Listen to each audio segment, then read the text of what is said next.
It is my honor to introduce this afternoon's speaker. For all of you at Northwood, he really needs no introduction. I would be remiss, however, if I did not speak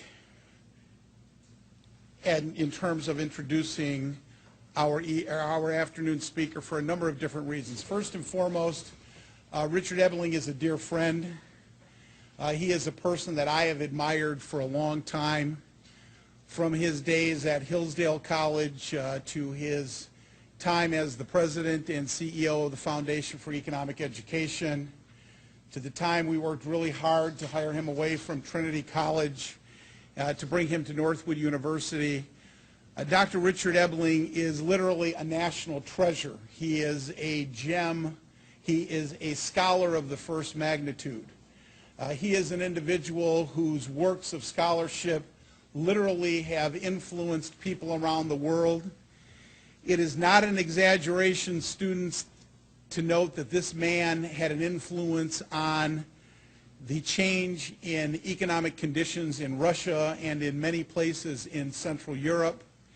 He is a person that many top scholars would argue is the greatest Austrian economist, not just in the United States, but in the world. He is one of the foremost authorities on the two great Austrian thinkers of the modern era, Ludwig von Mises and Friedrich von Hayek. And what do you say about a guy who has two dogs, and one of them is Ludwig von Mises, and the other dog is Friedrich von Hayek, or Fritzy? So here's a man that truly believes in his economics and brings it right home to the family. He has a wonderful wife, I'm sure most of you know, the other Dr. Ebeling at Northwood University, Anna Ebeling. You are in for a real treat. For the second time at the Freedom Seminar, would you please join me in welcoming Dr. Richard Ebeling.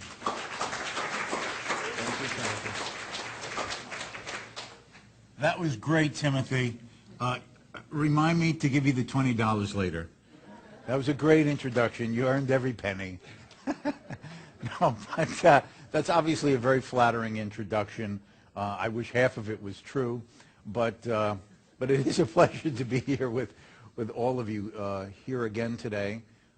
Yesterday, you will remember that I spent a little bit of time with you talking about the philosophy of freedom and the market economy, sort of the underpinning of a system of individual liberty, private property, and so on. Today's theme is restoring America's global competitiveness, which I will talk about, but I will be putting into a certain historical context for us to understand things. And one way to understand this idea of the global economy and competitiveness is with this opening quote from Adam Smith. That's Adam there. To give the monopoly of the home market to the produce of domestic industry in any particular art or manufacture is in some measure to direct private people in what manner they ought to employ their capitals, and must in almost all cases be either useless or a hurtful regulation. If the produce of the domestic economy can be bought there as cheap as a foreign industry, the regulation is evidently useless. If it cannot, it must generally be hurtful. He's basically saying, why should you pay $10 from a domestic producer when a foreign seller is willing to sell it to you for $8? Better to buy it from the guy who's selling it for $8 and have an extra $2 left in your pocket to spend on things you otherwise could not afford. And that's why to do that through protectionist restrictions is hurtful. It is the maxim of every prudent master of a family never to attempt to make at home what it will cost him more to make than to buy. The tailor does not attempt to make his own shoes, but buys them of the shoemaker. The shoemaker does not attempt to make his own clothes, but employs a tailor. The farmer attempts to make neither the one nor the other, but employs both these different artificers. All of them find it for their interest to employ their whole industry in a way in which they have some advantage over their neighbors, and to purchase with a part of its produce, their own outputs, or what is the same thing with the price of a part of it, whatever else they have occasion for. That, in a nutshell, became Adam Smith's. His book is 800 pages long, so it's obviously more than 3 paragraphs. But that, in a nutshell, is a core element in the argument that Adam Smith made now well over 200 years ago in defense of the idea of freedom of trade. Now let's start looking at the United States currently, America and its trading partners. What I have up here, and this is all from a publication called International Economic Trends, issued every month by the St. Louis Federal Reserve. This is from the May issue. Let's look at the pattern of American imports and American imports and exports. We see that looking in 1994 here, 1994, basically imports and exports into and out of the United States was in the range of about 9.5 to maybe 11%. But now, by the end of last year, we see that our exports made up about 14.5% of our gross domestic product, and our imports are practically around 18% of equivalent of our gross domestic product. So the American economy, though we are a large country with a vast amount of domestic resources, a very large and well-skilled and trained workforce, we are increasingly becoming integrated into the global economy in the sense that an increasing percentage of our national economic pie that we produce and consume, the gross domestic product, is increasingly linked with things that we sell abroad to others or that we buy from them. This is sort of a breakdown of, well, from whom are we buying and to whom are we selling? The first thing I'd like to point out is that if we look at the import side here first, look at China. This is as of the official statistics as of the end of 2011. China, 17.86%. So while we have this image that everything we find in the stores is, quote, made in China. I mean, it's become a cliche, a joke. You turn over anything made in China. Clothes, children's toys, some household appliance. But in fact, if you look at everything that we import from the rest of the world, in fact, the Chinese make up less than 20% of the provider of those imports, less than 20%. Canada, over 14%. Mexico, 11%. Japan, a little over 5.5%. Germany, 4.5%. France, less than 2%. Great Britain, just a little over 2.25%. Now, who are we selling to? Well, on the other one to the left there, we see that our biggest export partner is Canada and Mexico. Just as we import a huge amount from Canada and Mexico, we sell about 6.95% of our exports to China. The UK, 3.74%. France, 1.86%. Germany, 3.26%. Japan, 4.4%. So that basically is the pattern of to whom we are selling and from whom we buy. In fact, while China is a significant trading partner, it is almost 1 out of every 5 goods that we import is manufactured and shipped over from China. The fact is that means that over 4 out of every 5 other goods that we are importing from other parts of the world are coming from countries not China. So that helps put a little bit of perspective, this image that, China's taking over the American market. It's not. Close to it and combined far greater is the joint import-exports that we have with Mexico and Canada. They really combined are two, together make up our largest trading partners. I also wanted to sort of look briefly at the facts, if you will, of our trading partners. The first one is the trading of imports and exports of goods for the Eurozone. That is all the European Union countries that use the euro as their common currency. Of course, some such as Greece may soon not be using the euro, but As of the end of 2011, what we see here is that if we look beginning in 1995, imports and exports as a percentage of the European gross domestic product was about 10 to 11% or so. Now, international trade, as measured by imports and exports, is well over 18% of all of the GDP of the Eurozone. So the European Union is increasingly integrated in and participating in a growing trend of global trade with the rest of the world. And if we look at some of the countries that are part of the Euro, I picked the ones that, from those two pies that we looked at, stand out as our trading partners. Germany, we see in 1995, imports and exports made up less than 25% of their gross domestic product. Today, exports are approaching 50%, and imports are approaching 45%. So increasingly, Germany, in terms of what it produces and sells and what it buys and imports, is heavily bound up with trade with the rest of the world. And France and United Kingdom, Great Britain. In France, we see that the same trend is visible. In the 1990s, their imports and exports were in the range of about, it looks like about maybe 23 to 24% of their gross domestic product. Now, imports make up 30% of France's gross domestic product, and exports are making it looks like, I'd say maybe about 27%. In the case of the United Kingdom, again, the same general pattern. In the middle of the 1990s, about, 26%. Now it's in the range of between, let's say, 32 and 34%. The only two countries that have not seen this sort of trend growth is, strangely, Canada and Mexico. And to be honest, I didn't have the time to try to look a little deeper to figure out why.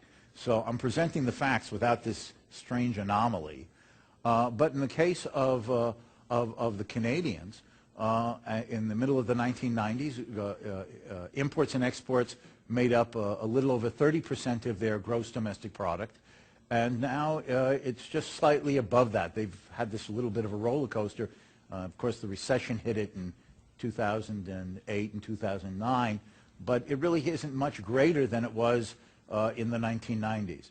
And it has been ticking up for Mexico a bit, where in the middle of the 1990s, imports and exports made up, as a percentage of their gross domestic product, looks like they're maybe about 27%, 28%. Now it's around 35%. So it has improved, but not as dramatically as the other countries. And then finally, two other, because they're significant trading partners, is Japan.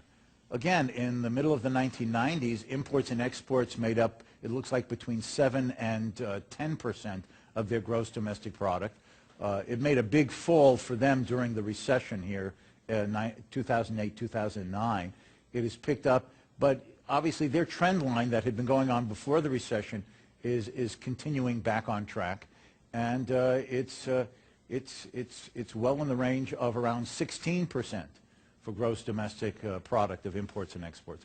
And then finally, China, you notice that it only begins in the early part of the 21st century, because Chinese reforms were only really starting to kick in, and the Chinese government began to release data.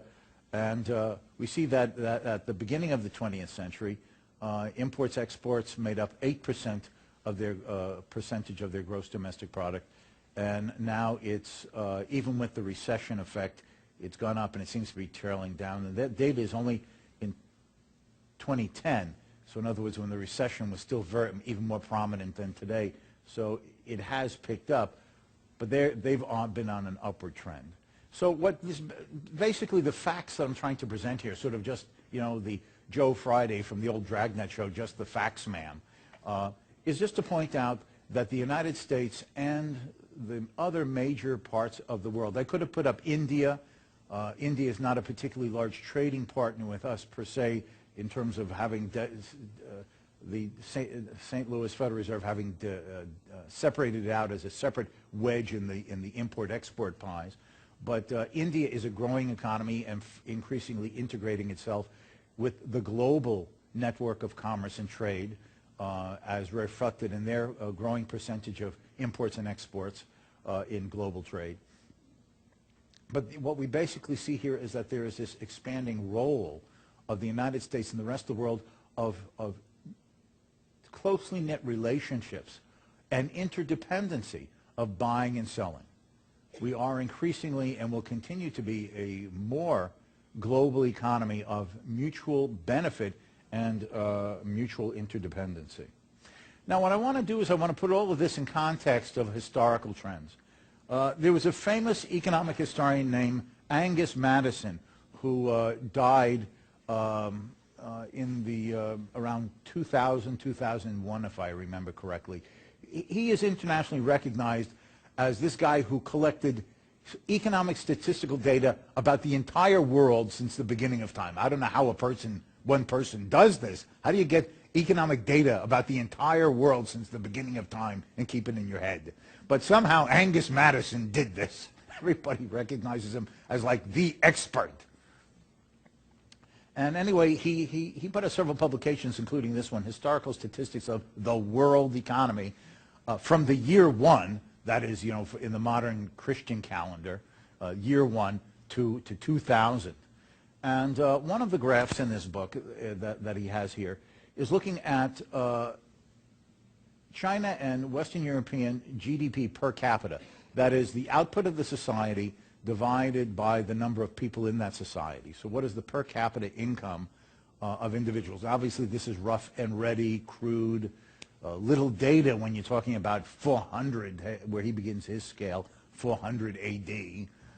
But to the extent that one can sort of do broad, rough brush strokes, what Madison looked at is that, in fact, up until the 1400s, while both Western Europe and China were poor, this is measured in some estimate of 1999 international dollars, the Chinese standard of living in terms of this per capita was higher than in Western Europe. But that began to change after the 1400s. And it accelerated where China is stagnant for centuries, even falls in the 18th and 19th century from what had been its previous level. But Western Europe rises at an accelerating rate of rising standards of living, per capita income for Western Europeans. And you see this only here because you see this is the little bit here since Mao Zedong died in 1976, and beginning in the late 1970s and into 1990s, the communist regime moved in a policy direction of introducing forms of free enterprise, reprivatization. China is not a free market economy. It is a regulated, corrupted, power from the top controlled economy. But compared to the old-fashioned, rigid, socialist central planning and control of everything, it has greater degrees of economic freedom than in that earlier communist period. So as a consequence, all of this is in the last few decades. And notice the accelerating rate. The Chinese are moving in a direction of catching up with us in a brief amount of time compared to the centuries that took Western Europe to be getting that higher standard of living. Another way of looking at this from Madison's Historical Statistics of the World Economy is, again, from the year 1 AD to the beginning of the 21st century. And what he tracked here is that, first of all, notice the historical marks.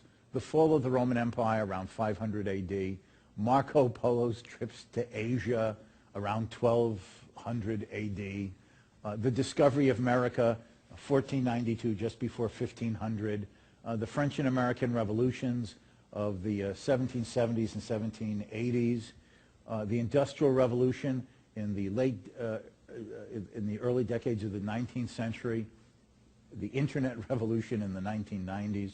But notice here, again, up until around 1400, Now notice what he's regional share of global GDP.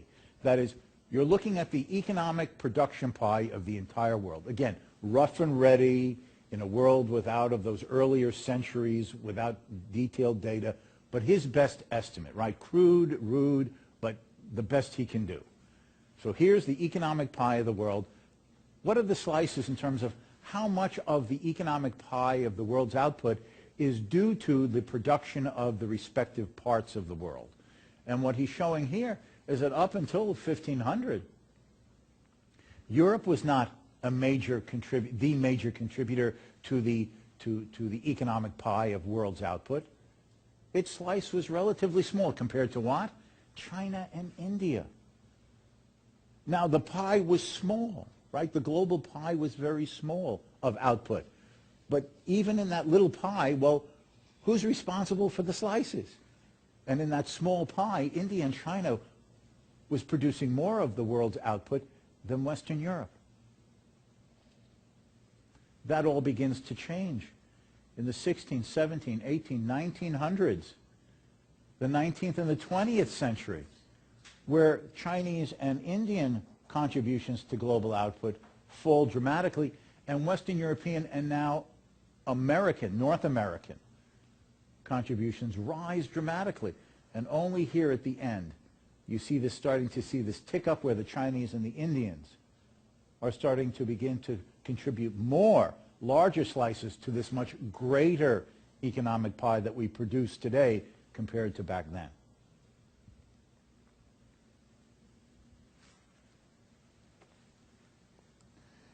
Now why? Why? Well, what I'm about to do is to give you like the history of the world.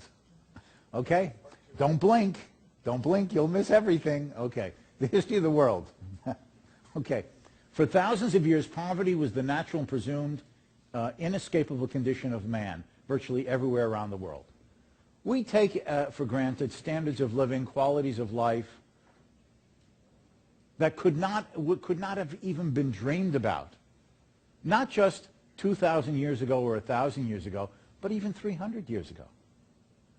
The fact is that in the last decades of the 18th century, the 1700s, and the beginning decades of the 19th century,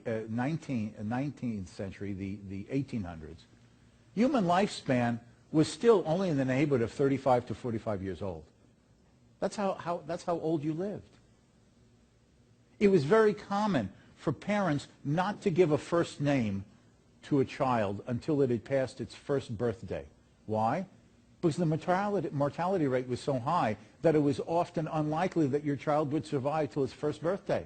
And to give it a name would involve too much of an emotional attachment. Better to leave it nameless to see whether it will live and therefore give it a name.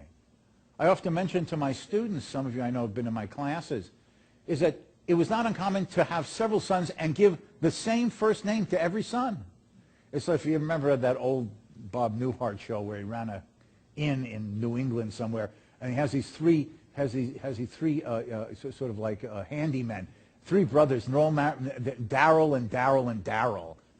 It's supposed to be a joke. Why would they all have that? But you see, back 300 years ago, you would name several sons the first name because out of maybe 3 sons, maybe 1 would survive, and you want the name to be continued.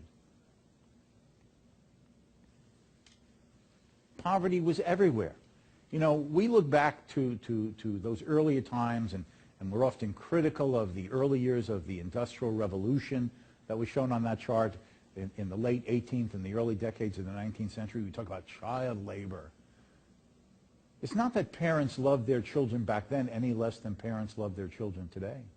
It's just that productivity was so low. Output per person was so low that each person was barely generating enough production to feed himself. The parents didn't generate enough wealth to be able to have food for their child as well. So once the child had certain basic motor skills, it had to be out in the field, working with parents in agriculture, helping to produce, to generate enough foodstuff so the child could eat as well. And it's worth recalling that through all of these centuries, since that year 1 until really the end of the 19th century, it was very common for as much as 90 to 95% of the entire workforce of these societies to be involved in agriculture. Only 5 or 10% of a population lived in cities or villages or towns or urban areas, or what would have been considered an urban area 500 years ago.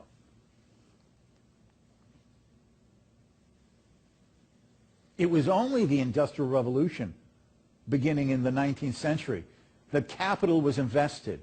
More and better machines and tools were given to workers to work with in industry, so that the output per worker rose so much, and therefore the value of that worker's labor increased so much that the output was there and the wages that could be paid, that a husband and a wife could now generate enough income so their children would not have to go to work. Indeed, until the 19th century and the emergence of what we, in the modern sense, call the middle class, there was no such thing as childhood. Childhood is a product of industrial capitalism and the rising standards of living of middle class, where parents are earning enough that they can give the children a time of play and education before it must enter the real world of earning a living for themselves. This was all new in human history. All new.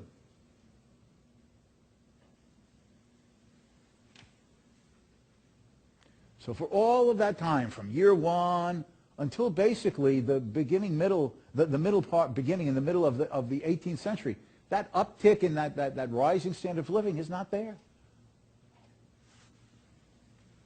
Even the wealthy of that time, the kings and the princes, lived levels of poverty that we would find shocking.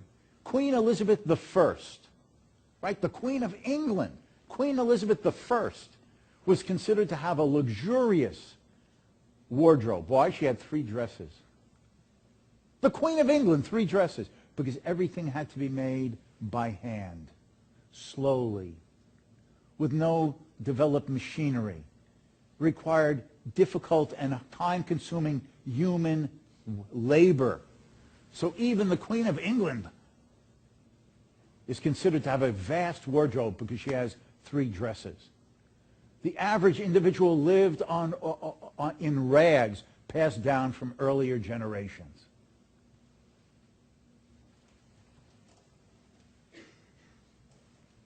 For the first 1,500 years of the Christian era, both China and India, while extremely poor, produced a much larger percentage of the world's meager output than all of Europe. All this began to change in the second half of the 19th century. It accelerated in the 19th and 20th centuries, during which Europe and North America, U.S. and Canada, far surpassed China and India. Indeed, China and India fell into economic stagnation. Europe and North America became the powerhouses of industrial development, human material improvement, with rising standards of living for growing segments of the population. Europe and North America became the economic, political, and cultural centers of the modern world. Now, how did this come about? Well, I have here from mercantilism to the free market economy. In the Europe of the 16th, 17th, and 18th centuries, the dominant economic system was called mercantilism, a form of government central planning and economic regulation. Everything was controlled by the state. The emergence of the modern nation state, with the king in charge, was one in which the king presumed not only that he had the divine right from God to rule absolutely, but that his kingdom was his domain. He owned all the land. He owned the people. He owned the resources, the livestock, the products that were produced. People held property, owned their own business purely at his pleasure. And since the nation state is his domain, his estate, it is his responsibility through his ministers to manage and control and direct the economic affairs of his kingdom. And as a result, governments controlled all domestic prices and wages. Governments regulated industry through a network of monopoly privileges bestowed on some producers close to the king and imposed production restrictions on virtually all manufacturing, dictating the types of products that might be produced, with what features and qualities and the amount that might be produced and by whom. Indeed, these regulations were so minute and detailed that, for example, in France, the production regulations were so specific that it designated how many stitches were to be used in the attachment of a button to a blouse. One too many stitches, one too little stitches. How many stitches must be used to attach a button to a blouse? It would specify the width of a collar and what material the collar of a blouse could be made out of, women's collars, and whether it could be produced in a certain width or with a certain material for domestic use versus, as opposed to export, and they were not the same. The government designated what regions of a country such as France wine could be grown, certain textile could be manufactured, and so on and so forth. Every detail of every aspect of life under mercantilism was grown, to the extent that technology and transportation enabled the king to send out his regulators and ministers and officers to oversee and manage. They did so to the extent and to the detail that their technologies permitted. And what guided them also was their conception of trade with other nations. Governments assumed that international trade, that is trade between countries, was a zero-sum game. That is, if one nation wins in global trade, it can only be because another nation loses. So if I gain business, you must be losing business.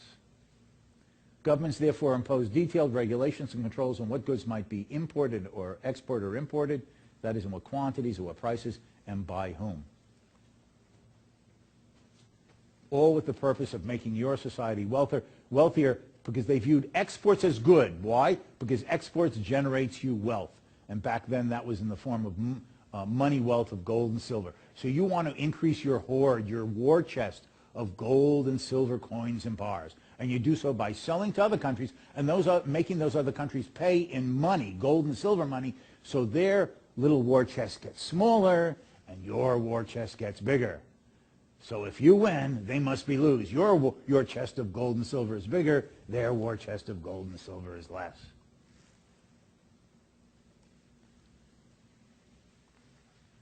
In the second half of the 18th century and the first half of the 19th century, there emerged a movement for free trade centered in France and particularly in Great Britain. In the 18th century in France, these were called the physiocrats. In Britain, in Scotland particularly, these were called the Scottish moral philosophers. The two leading Scotsmen who became noted for this was, of course, Adam Smith, but also the famous British philosopher who was also an economist, as economics was understood then, David Hume. It was argued that trade was not a zero-sum game, but an exchange in which both participants gain from the transactions. Adam Smith expressed it in The Wealth of Nations in saying that every trade involves the following: if you give this to me, I will give that to you. And we both gain from this trade. Why? Because I only give up that which I value less highly to acquire from you something that I value more highly. And you're reciprocally doing the same. You give up what you consider to be of lower value to get from me that which you view as a higher or of a greater value. So each gives up what they value less highly to receive in exchange from the other that which they value more highly. Each gain from that trade.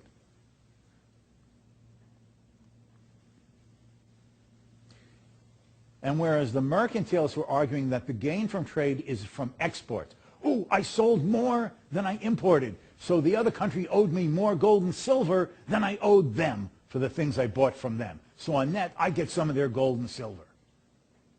Adam Smith argued no, as these other thinkers did. The value of trade is not the exports, but the imports you get. You only export because you have to pay for the other things you want. The gain from the trade is what you import, the commodity that another can provide less expensively than you, of a better quality than you can, with less time, effort, and labor than you could manufacture it. That's why you buy it from the other country. They can give you something that you can't produce as easily or as inexpensively. The gain from trade is the import, not the export. You only export because that's the payment for what you want from the other person. And the reason you have to export is that he's not willing to sell you what he has that you want unless you give him something in trade. And what does he want in trade? That which you have that he values more highly than what he's giving you. Why is he selling you that export? Because he values more highly what you have, that from his point of view is the import that he's buying from you.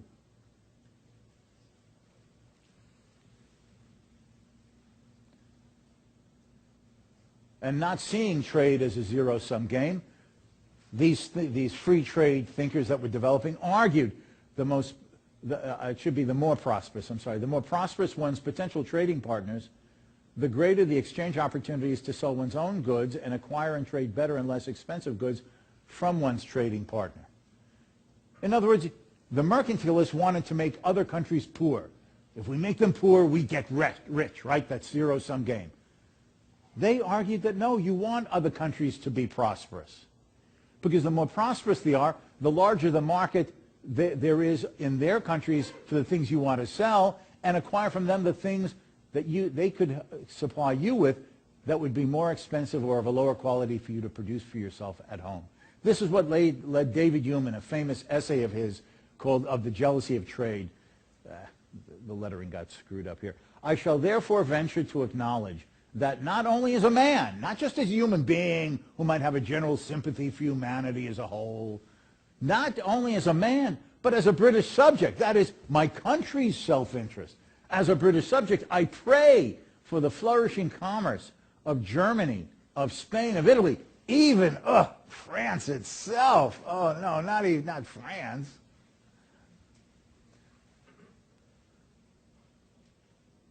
Your prosperity comes not by making your trading partners poorer, but by hoping that they become richer.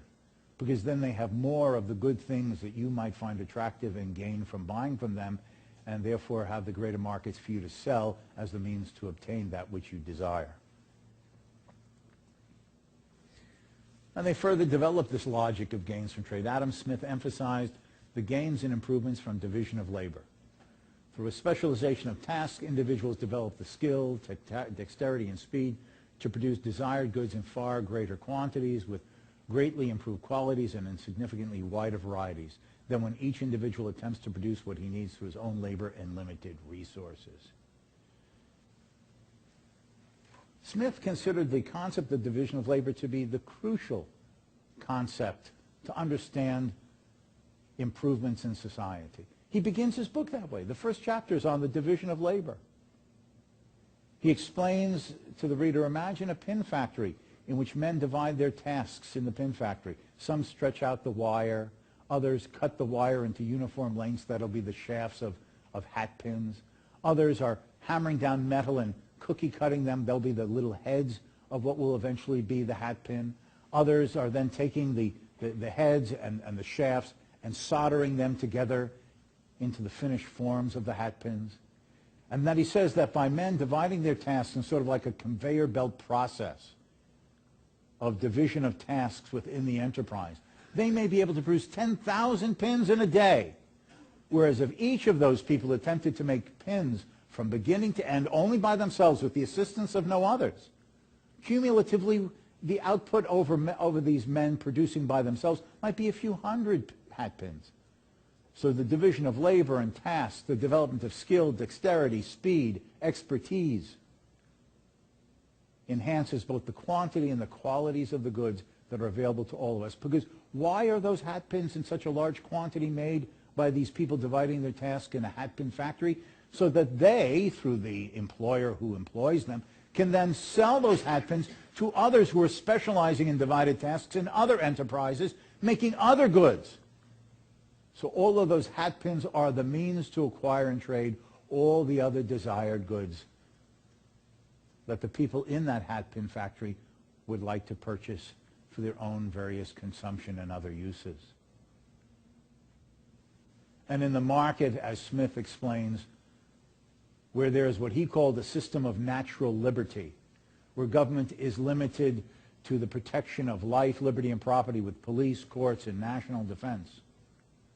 And each man is at liberty to apply his labor and his industry in any peaceful way that he competitively decides to. In that setting, no person can apply themselves and their tasks other than to make what others want.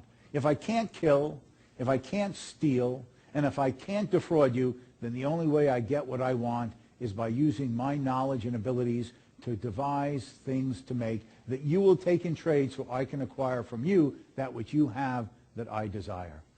And that is why Adam Smith says famously, it is as if guided by invisible hand, each man pursuing his own self-interest, and though it is no part of his intention, ends up serving the interests of others in society as well, the common good. Now, Smith in particular emphasized what he called absolute advantage from gains of trade. There is a gain from trade when another can produce a product that you cannot, because you either buy it from him or you must do without it. Well, it's obvious why trade would be beneficial there, right? I either buy it from this guy or I don't have it at all. He also says another can produce a product in less time and or with fewer resource inputs than if one produced it for oneself. Better to buy it from that other by selling him some other product that you can produce with less time and or fewer resources than the potential trading partner could do for himself. And that was from that opening quote, right? It is the wisdom of any master of a household or an enterprise that he doesn't make at home what he could buy more cheaply abroad. And each gains from this. Now, those two arguments are fairly clear, but an additional argument was then developed by another economist, David Ricardo. And if you're old enough to remember the I Love Lucy show, I've always suspected that David Ricardo was the great-great-grandfather of Ricky Ricardo, but I've never seen evidence to prove that. Anyway, David Ricardo was a famous economist. He has a very interesting and amusing life story. Love conquers all. He gave up his family and his faith to marry a woman of another faith, and they actually ran off and eloped, making both their families very unhappy. But anyway, David Ricardo, in his Principles of Political Economy and Taxation, he became a wealthy man. He was a commodities dealer, a currency transactor. When he was thrown out of his family for marrying this woman of a different faith, he had to go out on his own. And he was only like about 21 or 22 years old. By his mid-30s, when he was like 36, 37 years old, he had made a vast fortune that in today's dollars would probably make him a multi-millionaire, and he retired to a state in the English countryside to devote himself to the ideas of economics. See? Just like all of you want to earn your fortunes and retire to an estate just to read economics. I understand that. Okay. So, no? I'm shocked. Anyway. So he, in 1817, he wrote his famous book, The Principles of Political Economy and Taxation, emphasized the benefits from trade on the basis of what has come to be called comparative advantage. Even if an individual or a nation is absolutely more productive and cost efficient in many lines of production compared to any potential trading partners, there are almost always some things that this producer is likely to be relatively, comparatively most productive and efficient at producing. He should specialize in that production and buy other goods from less productive producers so he may focus on doing what he is comparatively best at. The quantities and qualities of goods produced will be greater as a result for all participants in these trades. So since that's kind of difficult, I often use this simple example. Imagine that we have two countries, England and Ireland, and we're comparing their production capabilities in two lines of enterprise, a textile production of cloth and harvesting wheat in agriculture, right? Industry and farming. And suppose we ask, what is the cost in terms of labor time of manufacturing a yard of cloth in a factory or harvesting a bushel of wheat in farming and agriculture in the countryside? So imagine that in England it takes 4 hours to make 1 yard of cloth, and in England British labor can harvest 1 bushel of wheat in an hour. And compare that to Ireland, where in Ireland to make a yard of cloth in a textile factory would take 12 hours of labor time, and it would take 2 hours of labor time to harvest a bushel of wheat. Clearly those Irish are spending too much time in the pub, and they're a little groggy and slow getting out to work the next day. And I lived in Ireland for 2 years, and I liked the Irish. I loved it. It was a wonderful 2 years. They do spend a bit of time in the pub. It is true. Anyway, not that the English don't spend time in their own pubs, but it seems to be a certain comparative advantage of the Irish. I'd be sitting in a pub with my Irish friends, and they drink these pints, not just like this little slender glass of beer that we have, a pint, in an evening they would down like maybe 8, 10 of these pints. I'd be nursing one the entire evening. And just nursing a pint, I've gone to the men's room 4 times. They drink 7 or 8 or 12, they never go. Where the hell are they putting it? I have no idea. But that's probably another reason they can't get up to go work in the factory in the field. I don't know. Anyway, but now let's look at this comparison. Now, anything the Irish can do, the British can do better. The English can do better. Why is that? Well, it takes the English 4 hours to make a yard of cloth in a textile factory. It takes the Irish 12 hours to make the same comparable 1 yard of cloth. The English are 3 times as productive as the Irish in textile manufacturing. In other words, in England, they can make 3 yards of cloth in the amount of time it takes the Irish to make 1 yard of cloth. They really have to stop drinking as many pints. Anyway, and in agriculture, it takes English farmers an hour to harvest a bushel of wheat. It takes the Irish 2 hours. So in England, they're twice as productive as the Irish. Two bushels of wheat in England in the time it takes in Ireland to just harvest 1 bushel of wheat. So as an old song goes from an old musical called Annie, Get Your Gun, anything you can do, I can do better. And it's a great duet, and you can watch it on some old, show or Blockbuster, rented from Blockbuster. It's a cute musical. It's about Annie Oakley, this famous female gun shooter in the 19th century. Anyway, so anything that the Irish can do, the English can do better. So why would the English ever find it advantageous to trade with the Irish? Because anything the Irish can do takes more time at one measurement or surrogate for cost of production, labor time. Now, Ricardo said, and those developing ideas like him, argued that this is the wrong way to look at it. What you need to look at is the comparative cost of producing these 2 products within the countries themselves. So, for example, if the English want to harvest a bushel of wheat, okay, they have to give up labor time working in a textile factory. So if the English give up manufacturing 1 yard of cloth, how many hours of labor time does that free up to shift to agriculture? Well, 4 hours. You give up 1 yard of cloth, 4 hours of some guy's labor that now could be used out on the farm. And if we shift those 4 hours of labor time from cloth production to harvesting bushels of wheat, how many bushels of wheat do we get? We get 4, right? 4 hours, we give up 1 yard of cloth. Those 4 hours enable us to harvest 4 bushels of wheat. Okay. Now, of course, we can also look at it the other way around, can we not? If we gave up harvesting 1 bushel of wheat, that would free up 1 hour of English labor time. And if we shifted that 1 hour of some workers' labor time to textile manufacturing, this would now enable the manufacture of the equivalent of 1/4 of a yard of cloth, right? 1/4 of a yard of cloth. Now let's look at the Irish. If the Irish want to grow food and harvest wheat, they're going to have to give up labor time and effort in textile manufacturing. If they give up the production of 1 yard of cloth, that frees up 12 hours of labor time, because it takes 12 hours to make 1 yard of cloth, right? They're 1/3 as productive as the English in this. Okay, so you shift 12 hours of labor time from textile manufacturing to harvesting in the countryside. And how many bushels of wheat can you harvest with 12 hours of labor time? Well, if it takes 2 hours to harvest 1 bushel of wheat in Ireland, then that means that you can harvest 6 bushels of wheat. So in comparative terms, when the English give up textile production and give up 1 yard of cloth, they only get 4 bushels of wheat.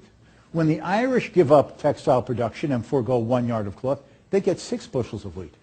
So the Irish get more wheat bang for the textile cloth buck than the English do. We can look at it the other way. If the Irish give up 1 bushel of wheat, that frees up 2 hours of labor time. And if those 2 hours of labor time are shifted to the manufacture of cloth, that enables them to make the equivalent of 1/6 of a yard of cloth. So that means that when the Irish give up harvesting wheat to make textiles, 1 bushel of wheat gives them the equivalent of 1/6 of a yard of cloth. When the English give up harvesting 1 bushel of wheat and shift that hour of labor time to cloth manufacture, they get 1/4 of a yard of cloth. 1/4 is bigger than 1/6. So the comparative advantage is for England to specialize in cloth production and either grow less or none of its own food. The Irish should specialize in wheat production and make less or none of their own textile products and trade with each other. And how could we see a gain from trade if they did so? Mutually profitable price between English cloth and Irish wheat. 1 yard of cloth for 5 bushels of wheat. Now we would see that both would gain. Both would gain. Why? Because if the English give up making 1 yard of cloth, they can shift that and have 4 bushels of wheat. If you're going to give up a yard of cloth, because you're just interested in how much food you get, regardless of whether you grow it yourself or buy it from someone else, if you're going to give up the manufacture of a yard of cloth to get food, either from your home production or from buying it from another country, wouldn't you rather have 5 bushels of wheat rather than only 4? Right? If you're going to give something else, don't you want to get more for it rather than less? Wouldn't you rather have 5 bushels of wheat for the foregone yard of cloth than 4? Of course. And it's beneficial for the Irish as well. When the Irish make their own textiles, they have to give up 6 bushels of wheat to get 1 yard of cloth, right? Because of the labor time shifting. On the other hand, if they buy their cloth more or completely from the English, they only have to give up 5 bushels of wheat to get 1 yard of cloth. And if you're going to pay for something, wouldn't you rather pay a lower price to get it than a higher price to get it? So the conclusion that Ricardo reached from this, and those who followed him, is that even if one country is far superior in industrial and agricultural and other related manufacturing and production abilities, it is better for them to specialize in what they have a comparative advantage at. In this case, the English, while they are absolutely more productive than the Irish in both lines of production, they are comparatively more productive in textile manufacturing. And therefore, they should specialize in textile manufacturing, have more textile, and buy any food or more of the food they need from Irish imports rather than growing and harvesting the food themselves. And the reciprocal, which means that even the strong gain from trading with the weak, that is, the less productive. And it also means that even a less productive, a weaker country, can find a place at the table of international trade in which they can find a corner that enables them to gain from trade as much, if not more, than the stronger, more productive country that is entering into that transaction with them. Now, if one understands this, even in the simplified example, obviously economists have developed sophisticated, scenarios and applications and explanations of it. But this is the core concept. Ricardo himself, in his Principles of Political Economy, talks about trade between England and Portugal. And there it's cloth, English cloth and Portuguese wine. And he uses a weird number with pence and pounds, that weird British currency denomination system. So it's easier to just do it in this way. But this became a revolutionary way of understanding that all gain from freedom of trade. Trade is mutually beneficial. The gain is in both directions, regardless of whether one country is more productive in a variety of areas compared to the other trading partner or not. All gain from trade. Now, these ideas brought about a transformation in economic policy and the global economy. In the 1820s and 1830s, they developed a movement in Great Britain for the abolition of mercantilist and other protectionist barriers and the establishment of free trade. And this movement was called the Anti-Corn Law League. Now, you might ask the question, what do you have against corn? Yeah, you eat it on the cob, you eat it in little why? No, it has nothing to do with corn. Corn is the British word for wheat. So anti-Corn Law League, you see, the heaviest government protections against foreign imports were the barriers protecting domestic British agriculture. The landed aristocracy, the noblemen who owned the big estates and wanted to keep out cheaper foreign food imports to keep domestic food prices high to reap in the greater profits from their harvests. So the Anti-Corn Law League was basically anti-agricultural protection. Let less expensive goods come in to feed the British population.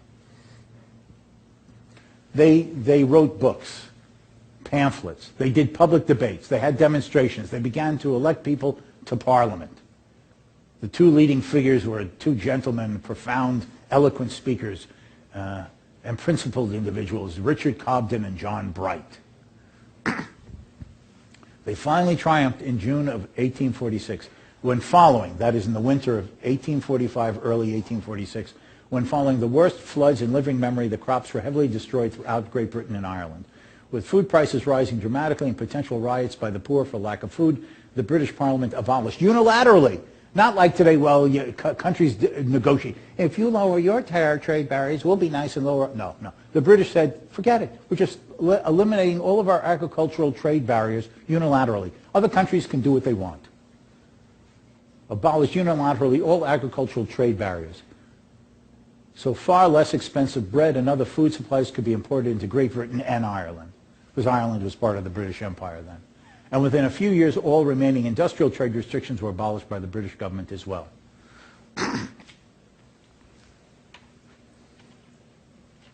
One piece of legislation. And Britain had total and absolute and unilateral free trade over a vast part of its economy.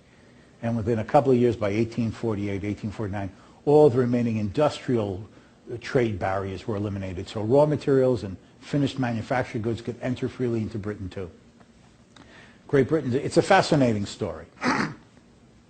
And the hero of it in Parliament was the then British Prime Minister, a man, Sir Robert Peel, who himself was a conservative in the British sense, the Tory party, who had been elected to be Prime Minister to keep the trade barriers in place, to not allow free trade. But the rise in food prices, the growing starvation of the people, and his acceptance with an open mind of the free trade argument in general led him to lead the charge to abolish the special interest privileges of trade barriers of the very interest groups that put him in power. The day after free trade became law in Britain in June of 1846, his Tory masters forced him to resign as Prime Minister. And he did so with dignity as a man of political principle. And he went before the Parliament that day and said, I have no regrets of having led this free trade movement. And I hope that other countries follow our lead. But whether they follow our lead or not, we should follow what are sound principles of free trade. If other countries want to be foolish and sell low and buy high, let them. We can only hope that our example and the prosperity that will inevitably follow from our free trade policy will be emulated by others in years to come. And it was. Great Britain's example of near absolute free trade served as an example for many other countries, so that by the 1870s, almost all the major European countries had established, if not fully free trade, then much freer trade. And indeed, before the First World War began in 1914, there existed a truly global economy due to the establishment of virtual free trade that mutually benefited all the countries of the world and was rapidly raising standards of living of growing circles of people around the globe. But sometimes, at least temporarily, good things come to an end. During the First World War, all of the belligerent powers imposed both domestic production and price controls in the name of the war effort and ended free trade, with government dictating what could and could not be imported or exported. The British did this, the French, the Germans, the Italians, the Austro-Hungarians. And then after we entered the war in April of 1917, the war began in 1914, we participated for the last year and a half approximately. We even implemented this. And the entire domestic economy of the United States under President Woodrow Wilson were put under full and comprehensive and total government planning and regulation. All wages and prices were fixed by the government. All production was directed by the government. All civil liberties were gone. If you criticized the government, you were sent to jail.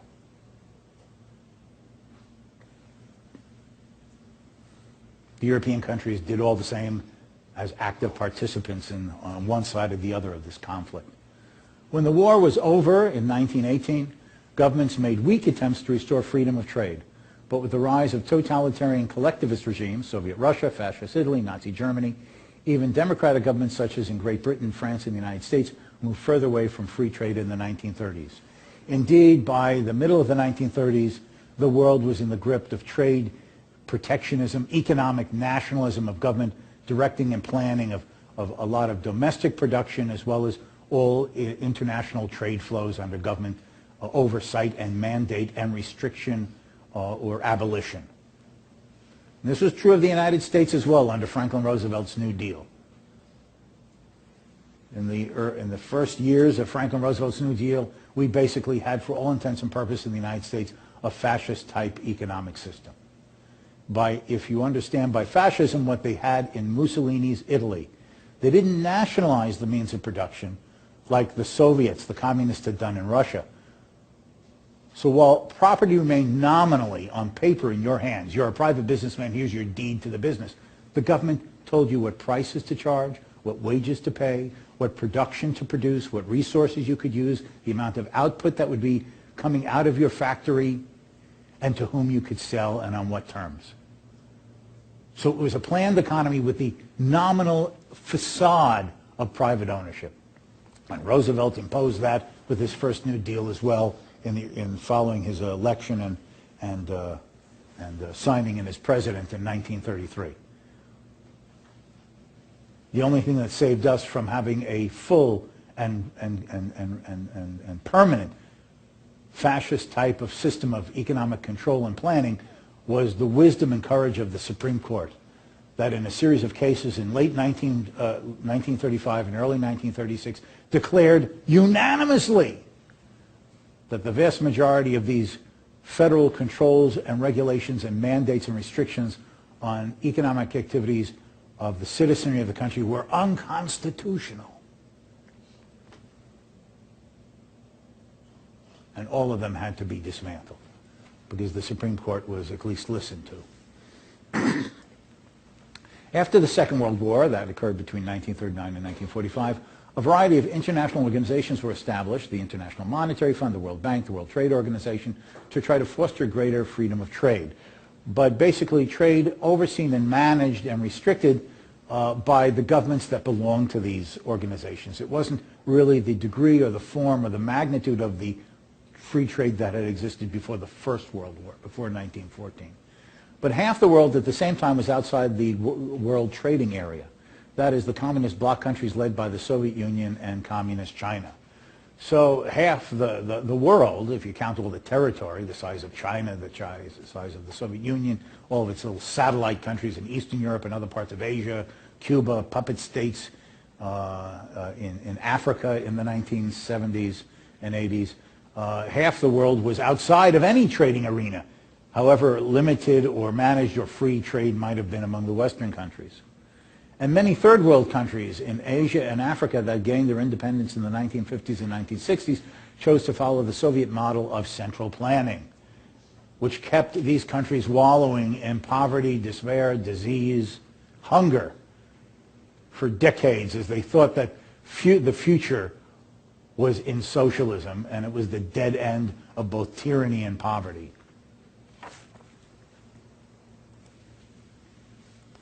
And the global economy in the post-communist world and now. With the end of the Soviet Union in 1991 and the clear experience of the failures of all attempts at government central planning and economic control, most former socialist countries have been moving in the direction of establishing market systems. This has included some countries still officially communist systems, such as China.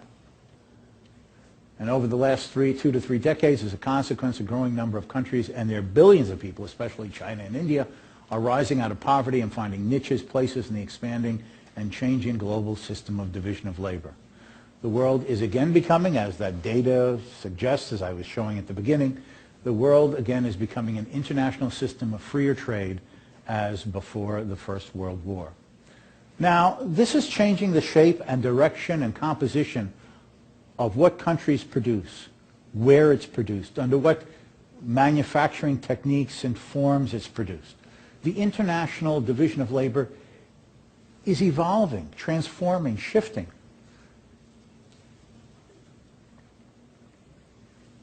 This requires many established industrial countries, including the United States, to adapt and adjust to a new world in which other countries may develop comparative advantages that previously had been America's. The world is different. As America became an industrial country, and we only became an industrial country in the second half of the 19th century, after our American Civil War. In the first half of the 19th century, America was predominantly a light industry agricultural country. We became an industrial superpower beginning in the 1870s, 1880s, and 1890s. And we therefore began surpassing Britain as the great industrial country of the world around the beginning of the 20th century. That required Britain to adapt and change, and other countries to adapt and change, as America began to industrially develop and find new niches, better comparative advantages, other cost efficiencies to produce certain things at home or to offer things abroad, such as the auto industry. We became the auto industry king of the world.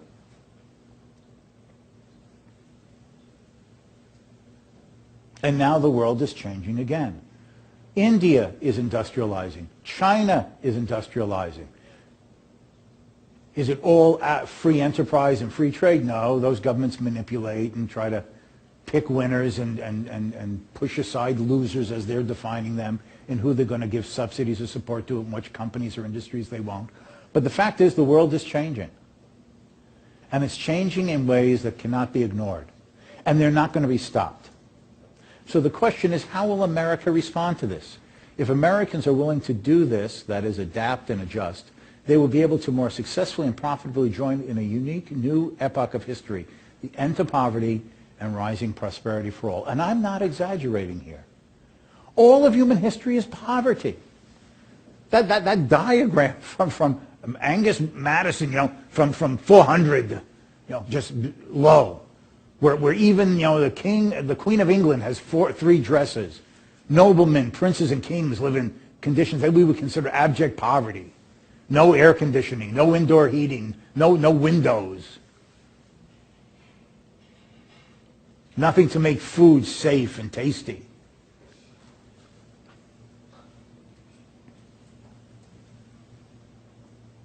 That's how the world lived. And how much of the world tragically still lives today compared to the standards of living we take for granted. Of course, it has been a dream since the beginning of time. A world without poverty, a world without hardship, a world in which there's enough for all to enjoy some modest, if not very comfortable, standard of living and comfort. It is now in the realm of the possible.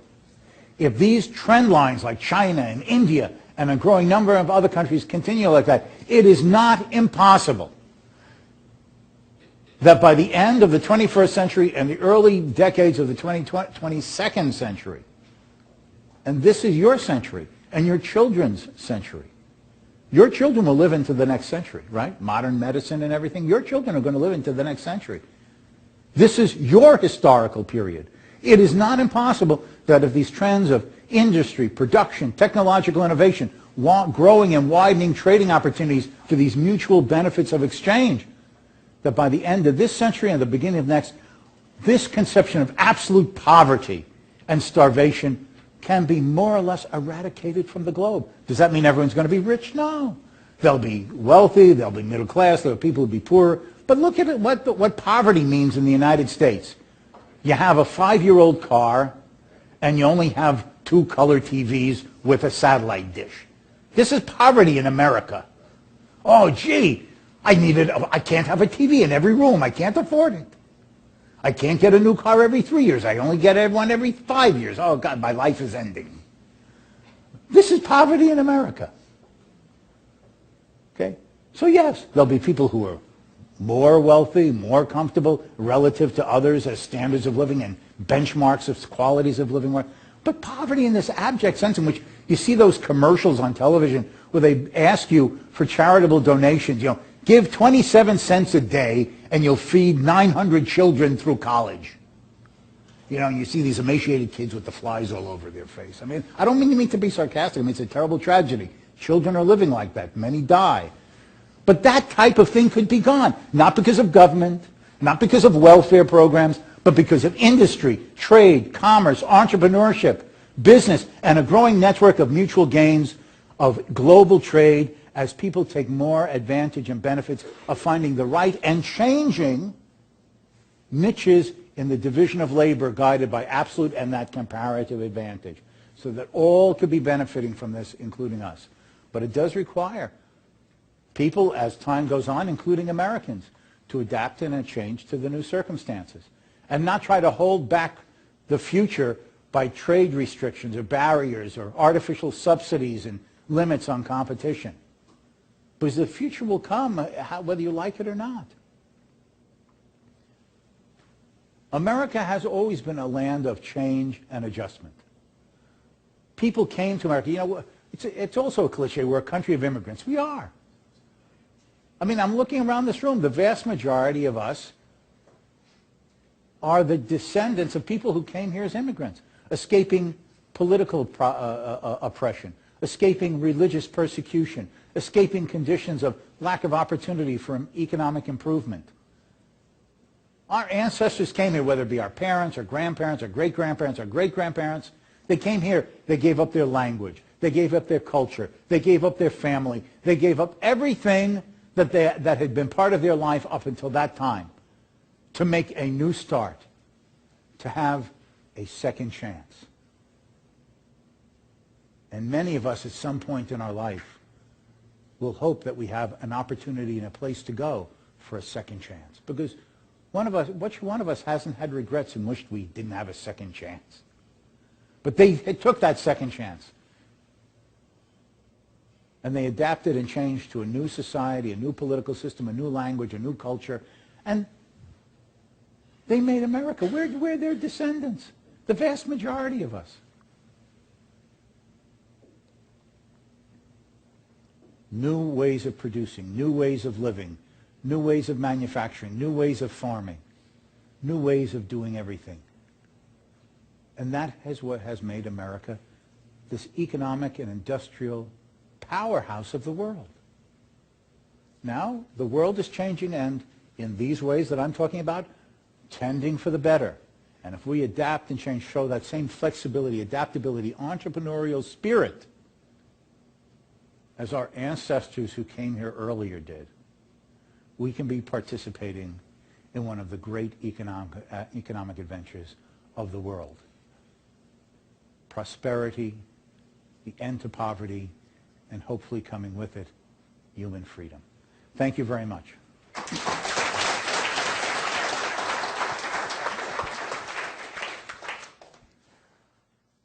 Okay.